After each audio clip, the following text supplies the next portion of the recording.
sejahtera dan salam Malaysia Madani. Saya Narfatin Alia Masyita binti Abdul Haq dan saya Putri Kisha Delia binti Arman. Kami berdua ialah wartawan cilik TV PSS Al-Farabi Sekolah Kebangsaan Tanjung Arup. Hari ini ialah hari kedua kejohanan olahraga MSS WPL juga telah berangsur acara padang. Awak nak pergi mana, Fatin? Saya nak pergi tengok acara lah. Awak tunggu apa lagi? Lupalah. Jom.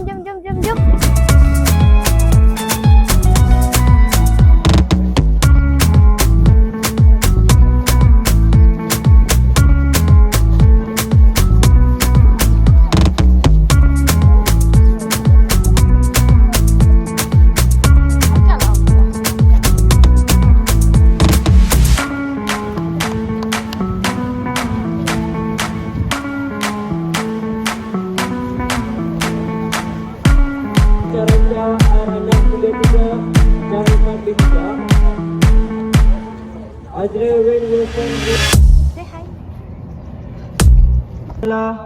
SSB Ranca-Ranca Adalah 33 dan Madin Ina Poin 254 ke depan.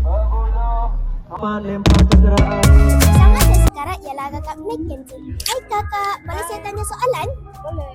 Tahu kakak dari sekolah mana? Saya dari Sekolah Menengah Kebangsaan Labuan. Soalan yang kedua, boleh saya tahu apakah langkah-langkah kakak dan ahli kumpulan kakak lakukan bila seorang peserta itu kram ataupun sesak nafas?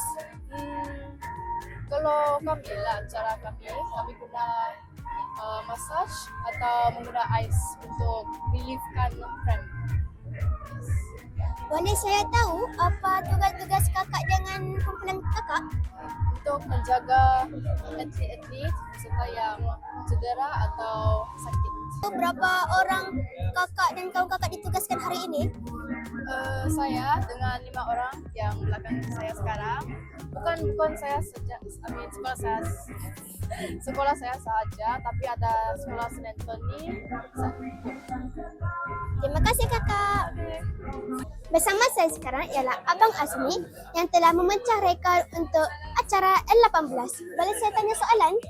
Boleh. Apakah cabaran yang abang pernah hadapi?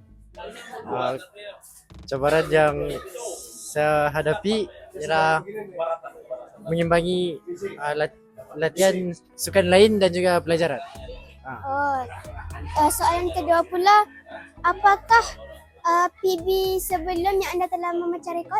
Sebelum ni PB yang saya dapat hanya 5.91. Apakah rekod yang abang telah pecah untuk sekarang? 6.48. Sekarang di sebelah kiri saya ialah Abang Fahmi yang telah memenangi naib johan untuk acara L18. Tanya abang. Terima kasih. Boleh saya tanya soalan? Boleh. Apakah perasaan abang Fahmi setelah dapat tempat kedua? Banyak perasaan yang saya alami. Yang pertama gembira, dua sedih, kecewa lah juga. Okay, itu saya. Abang Fahmi sedih kerana mendapat tempat kedua? Sebab keadaan pasir dan kawasan berlari tu dah selesa. Terima kasih abang. Sama-sama. Bersama saya sekarang ialah Kakak Hanisa, johan lompat tinggi P12. Kakak, apakah perasaan kakak? Gembira dan bangga. Berapakah ketinggian lompatan kakak sebentar tadi? 1.33. Terima kasih. Bersama saya sekarang ialah pengurus pasukan Sekolah Kebangsaan Sungai Berdaun. Boleh saya tanya soalan? Boleh. Sepanjang cikgu melihat perkembangan kakak Anissa sebentar tadi, apakah yang dapat cikgu lihat? Dia memang Anissa memang seorang yang bekerja keras lah. Dia sangat berusaha. Kalau dia tak dapat something tu, dia akan usaha juga akan capai matlamat dia. Jadi dia senang cerita orang yang sangat berusaha keras dan apa yang dapat daripada tadi pun, hasil daripada tadi pun daripada hasil usaha keras dia. Tahniah kepada cikgu dan juga kakak Anissa. Terima kasih. Terima kasih.